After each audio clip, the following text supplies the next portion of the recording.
I'm Patrick Lancaster, and right now we are at an undisclosed location near the Donetsk Avdeevka Frontline, here with the commander of the Pitnashka Battalion cause, and we are here looking at some captured Ukrainian equipment, and the commander is going to tell us a little bit about what we have here. Здравствуйте. Можно сказать, что это все есть? Ну, это в простонародье называется Баба-Яга. Это использование тяжелого дрона, чтобы он носил 82-е мины. И используется пульт управления для него и вообще сигнала. Это StarLink. Поэтому, он пытался нам много крови укопить, но неудачно, как видишь, оно все здесь находится. И вот здесь как раз аббревиатура чья-то, не думали, что свои руки попадутся, 53-я, отдельная механизированная бригада ВСУ.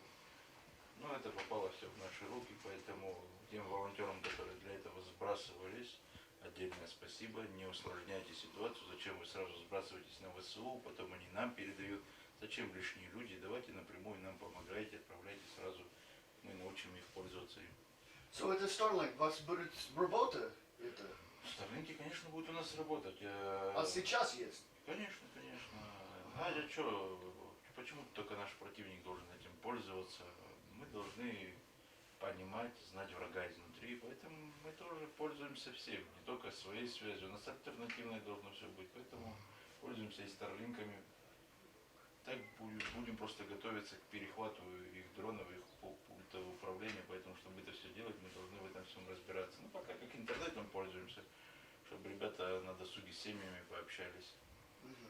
So, все это будет еще работа, или... Конечно, конечно. Да. Если бы не работали, мы бы сюда не тащили. Это просто винты поломаны. Так оно все исправно. Мы просто сейчас чуть в чувство приведем, батарейки подзаменим, потому что уже есть лучшие батарейки, выносливые. Поэтому все пойдет в ход обратно. Можно сказать, как обстановка сейчас на фронте? Обстановка великолепная, потому что по всем направлениям идет движение, противник пятится, не бежит, да, многим хочется услышать, как он побежит, но давайте откровенно говорить, что вся Европа подпирает их, и заградотряды стоят, поэтому они так быстро не побегут. Но самая основная задача, что сломить противника после его контрнаступления, она была сделана. Контрнаступление провалилось, противник сломлен, и пошло движение. Многие говорили, почему не берут Авдеевку. Потому что на Авдеевку должны были перебросить их силы, которые шли на Запорожье, наступали. Поэтому мы их по всему фронту растянули и теперь начинаем добивать. Поэтому и Авдеевку следом взяли, когда уже они пришли. Мы им показали, что они не такие уж и сильные и могучие. Так что все хорошо, идет все как задумано. Просто многим, может, хочется, как в какой-то там виртуальной игре, быстро все это сделать. Такое не бывает в жизни. Все идет взаимосвязано. Гражданская жизнь, война и политическая. Все должно быть в балансе. Поэтому весь баланс соблюдая, тихо движемся, чтобы не навредить нашей стране. Хорошо. И я знаю, я вопрос каждый раз, но может за люди, которые западные не знают, что это Питнашка, что вы могу сказать за твою баталию? Питнашка это уже давно не батальон, это целая бригада, это интернациональное подразделение, где служат все, где благодаря таким как ты и другим людям пробивается наш голос за пределы там, на Запад, в Азию, везде, куда бы ни пробивался, нас начинают слышать, и поэтому к нам приезжают добровольцы. У нас есть из Соединенных Штатов, из Южной Кореи, из Китая, Колумбия, Венесуэла, Мексика. Все ребята едут, потому что такие, как ты, доносят правду, что здесь происходит. Они не хотят, чтобы гегемоном в мире был один человек, потому что весы для того и созданы, чтобы всегда было равновесие. Да, я слышал, есть американец, да? Он сразу пришел, он не для того, чтобы просто нас поддержать, а он сразу пошел и начал работать, и поэтому очень даже символично, когда американец уничтожает американский StarLink. Но он служил в НАТО, он знает, что он как бы больше остановить хочет это движение, потому что он понимает, что и как происходило. Поэтому тут даже мыслить не надо, даже элементарно посмотреть, где воевала Америка, да, вот посмотреть на одного американского солдата, сколько они убивали гражданских, сколько происходит это у нас, как у нас это происходит. Если каждый начнет проводить анализ, он возненавидит свое государство и придет сюда с нами служить, потому что мы не убиваем мирных людей. Даже элементарно, ты же живешь и приезжаешь в Донецк и смотришь, и вот сейчас освободили Авдеевку. Сколько в Авдеевке было гражданских людей? Мало. Почему мало? Потому что они своей армии не верили, как они считают, до своей. Они не свои, она оккупационная. А у нас все здесь живут. Кафе, рестораны, все работает. Потому что люди верят в свою армию. Люди с ней находятся. И люди знают, что это родные люди за родную землю. А там оккупация. Поэтому освободим страну. Да, я поговорил вчера на беженце Авдеевка, они как раз сказали это тоже. Да. Ну, это американец, думал, можем Без проблем, вы можете с ним пообщаться, он в своих убеждениях силен, он не наемник, ничего, он именно пришел отстаивать свои убеждения, поэтому он себя не скрывает. Спасибо. All right, so as we heard, we've got the Elon StarLinks here, 3 of them. This appears to be one of the StarLink routers. We've got 2 really heavy-duty drones that, as I understand, are made to just drop really heavy ammunition, bombs, and whatnot. And these are the standard kamikaze or FPV drones that we've seen used on both sides, and I'm showing you reports with them. Both the results of them attacking civilians, Ukraine attacking civilians, and the actual action of the Russian forces, special forces using them to attack Ukrainian positions. So we're here on the ground showing you what the Western mainstream media won't show you. Watch as many sources as you can from all sides as you can to educate yourself. Don't just be led like sheep by the Western mainstream media. Please like, share, and subscribe. We've got a lot more to come. And now we're here with a Petnashka soldier that's going to tell us a little bit about Avdeevka and some of the things he's encountered in his time in the war. Можно представиться? Да, позывной у меня Сольник. Воюю я уже год практически. Какую-то часть в Вагнере воевал, сейчас воюю в Пятнашке. Вы откуда? Я с Сибири. Ага, понял. И вы был Авдеевка, да? Да, непосредственно в Авдеевку заходили, брали опорники, выбивали противника, работали неделю практически. Выбивали, выбили, освободили Авдеевку, так как до этого промку освободили, зашли в Авдеевку, брали опорник. И в процессе у нас, бой, не хотел противник сдаваться, пришлось уничтожать полностью, как бы то ни было. И у одного нашли камеру на голове противника, укропа. Там флешку, вот во флешке посмотрели, нашли такое замечательное видео, увидели, как натовский гранатомет взрывается при выстреле. Когда сами же люди, которым предоставляют это оружие, взрываются на собственном оружии. И в принципе так порадовало, потому что, как вам сказать, противник, конечно, достойный, но порадовало чем? Что чем больше такого оружия будут предоставлять, тем нам легче с ними будет воевать. Они фактически будут сами себя убивать, и нам будет проще в этом плане, потому что вот это все оружие, которое приходит, соответственно, мы их забираем с позиции, это наши трофеи, их никто не отменял, но мы с них не работаем. Мы не работаем натовским оружием, оно у нас как музейные экспонаты, так скажем, что мы взяли, посмотрели, да, изучили, и все, на этом все. Потому что у нас парни практически даже вот есть интернациональная у нас бригада, у нас есть колумбийцы, у нас есть итальянец был, царство небесное, погиб парень. У нас китайцы есть, японцы были, то есть народность немного, и все воюют с нашим доблестным советским и российским оружием, которое никогда ни разу не подводило, работает четко, без всяких упреков, без всяких нареканий. А натовская, пусть дальше им воюют. Да, вот, кстати, вот этот гранатомет АТ-4, если мне память не изменяет, по-моему, шведского производства. Да, это... То есть человек положил, хотел стрельнуть, оно взорвалось. Это много раз бывает, как это? Это, ну, за год я вам могу сказать, я видел не один случай, когда и джавелины при выстреле ракета вылетала, падала и взрывалась. Прямо перед ногами у человека. И гранатометы болгарского производства, венгерского производства, ну, не особо отличаются качеством. По соотношению с российским и советским, что техника, что вооружение. По-моему, ну, может, это патриотично звучит, но, по-моему, лучше нашего оружия в мире нету ничего. Что касается техники, самолетов, вертолетов, ракет, стрелкового оружия, танки. Ну, это, по-моему, действительно мы опередили по вооружению лет, наверное, на 50 всех.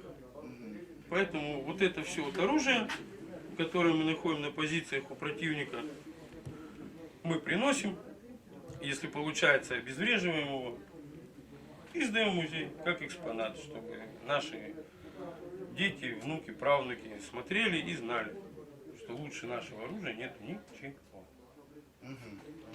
Вы уже дайте мне два видео. Первое видео вы как селфи. Это Авдеевка, да? Да, это в Авдеевке. Ага. Вы будете вижу это сейчас. Я вам сейчас покажу это. Так, где она тут у меня? Где она тут у меня? Это я в Авдеевке рядом с воронкой от ФАП 250. И все, выходим с Авдеевки нахуй. А Авдеевку взяли. Все, заебись. И второе видео, это которое вы нашли на украинский труп. Да, Это... да, на камера, на шлемная, в ней была флешка. Ну, видимо, они просто не ожидали, что получится так, как получилось, что мы очень быстро добежим до них. И они даже, по-моему, не понимали, что что-то произошло, и вот они там, ну, там видно на видео, что у человека паника, он стреляет, он орет в рации, он не понимает, что происходит. А их бросают по факту командиры, они просто сбегают и все. And we'll see that video here.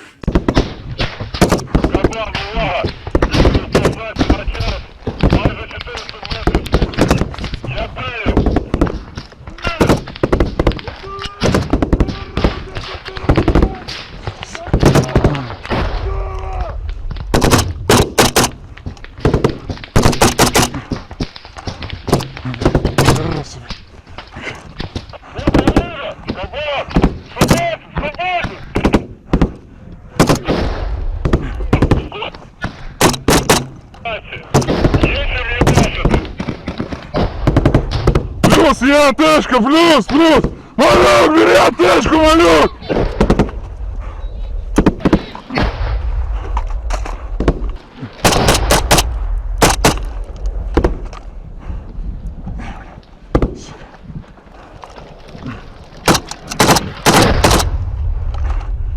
Пидорасы, блядь!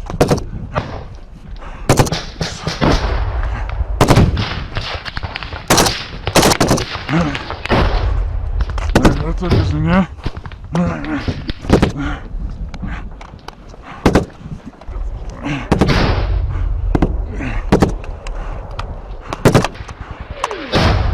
Техас 200! Техас 200!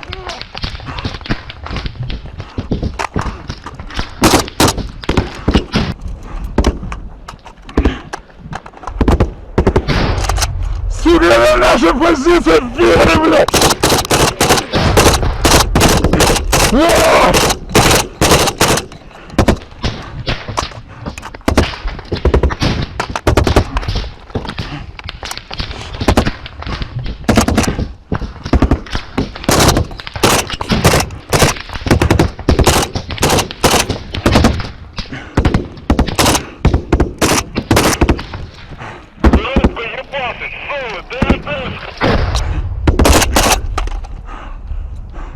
Муха, посмотри, левую траншею!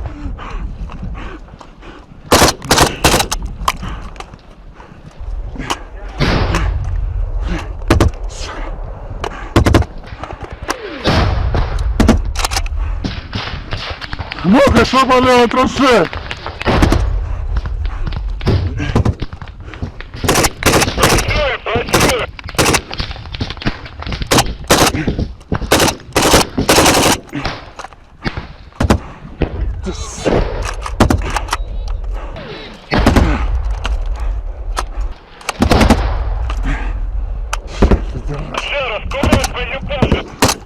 Малюк! Где Малюк, бля?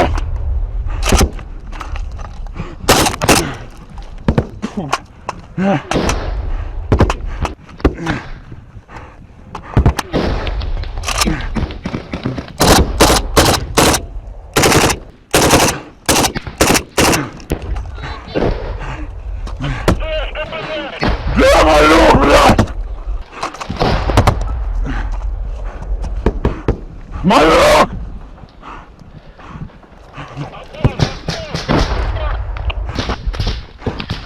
Малюк, блядь!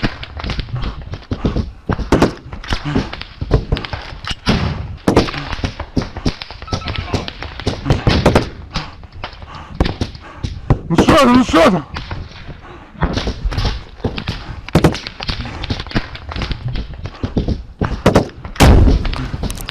Блядь! Малюк, 200 латышки порвало, блядь!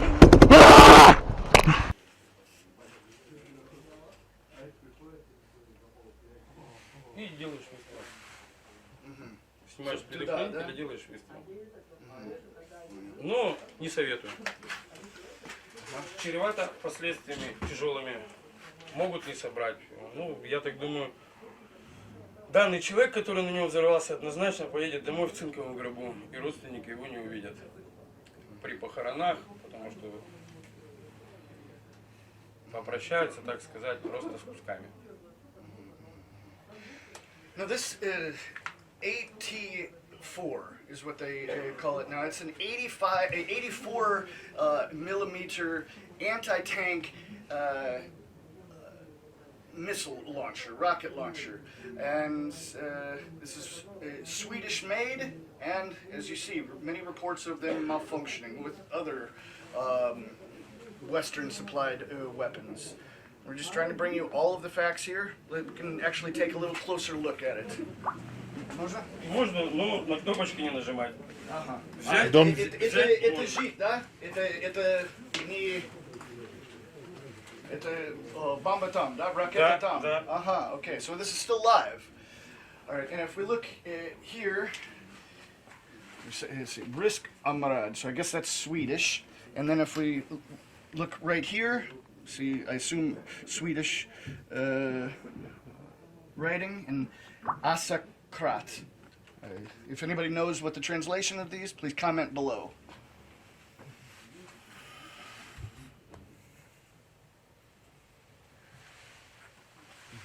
Когда ракеты там нету, он легкий очень. Yeah, Это просто тубус. and also, I've done a little research, and each one of these, the cost is just under $1,500 a piece. Just a little bit of extra facts we can add. У нас таким оружием не напугать. So, понял. А пусть они лучше нашего боятся.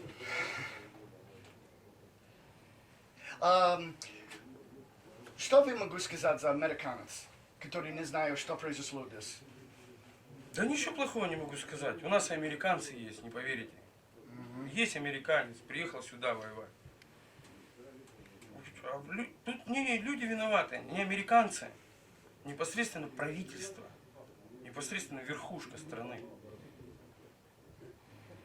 Они до сих пор, люди уже все поняли, что Украина проиграла эту войну. И люди не хотят вливать сюда деньги. Люди не хотят вливать. Сколько наемников было?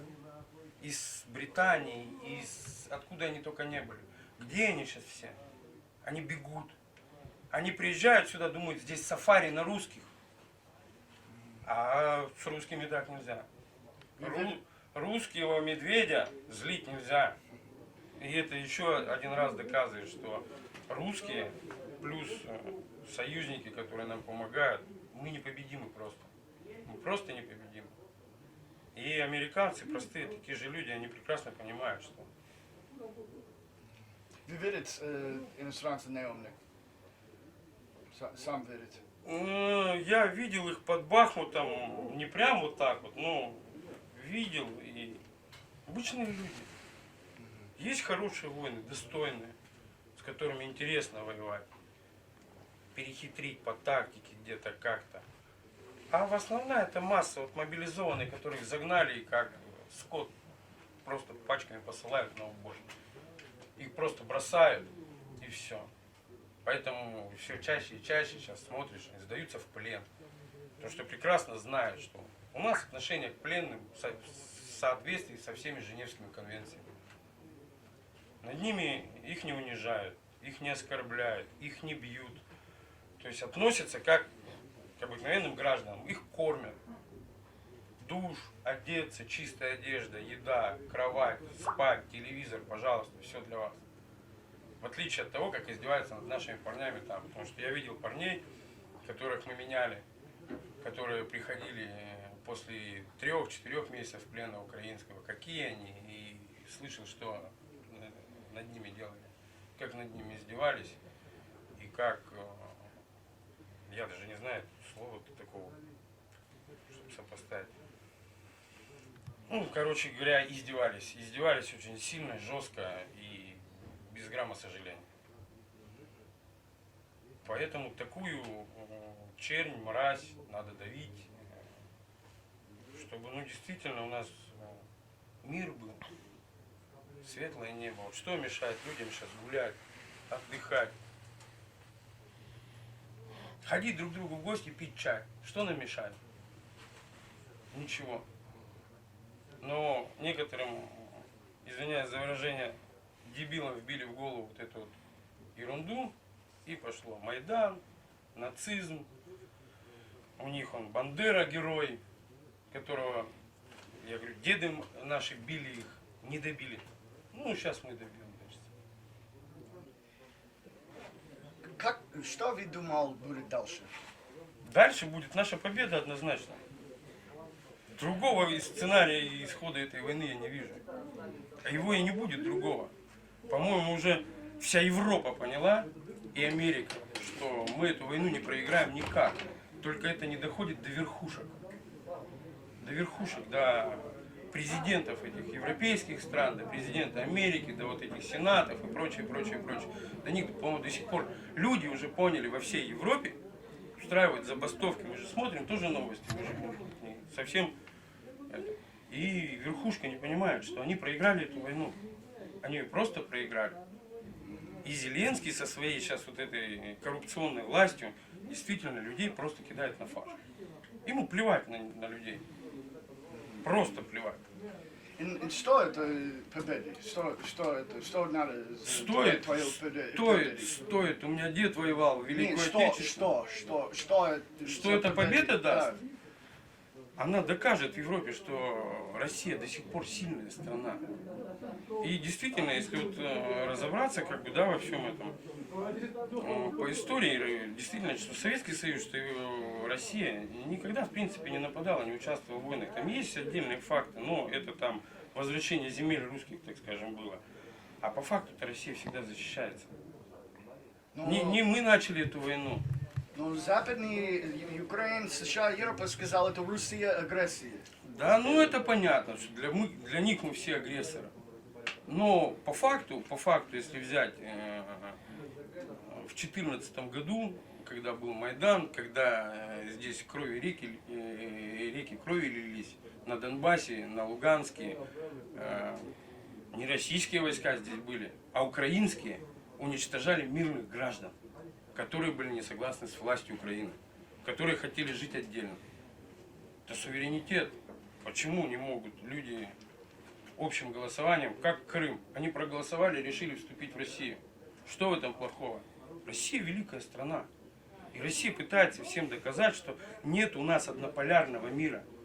Не будет так, что вот есть куча стран на земном шаре, и, например, та же Америка или какое-то отдельное государство управляет всеми, говорит, что и как делать. Не должно так быть. Это все должно собираться, обсуждаться и решаться. А Америка привыкла, что они вот. И, соответственно, Америка спекулирует там какими-то моментами вместе с Англией, с Францией и там Германия уже вписалась. Германия просто уже поняла, люди, что грядет 45-й год, как наши деды били фашистов. Так и мы сейчас здесь бьем фашистов. Видимо, вот не добили тогда, пожалели их, оставили. У нас исход этого всего. See, I can't say it enough how important it is for you, our viewers, to be able to see things on both sides of the line. I mean, you're not going to see this information, these interviews, these facts on the Western mainstream media. We give you a chance to see things on this side because we want you to be able to think for yourself and learn. And that's what we're going to keep doing here, is showing you what the West won't show you. Don't just rely on your media. Get as much sources as you can, like I always say. Please like this video, share it across all social media. Remember, we're totally independent crowdfunded journalists. You can support our work with the link on the screen or in the description.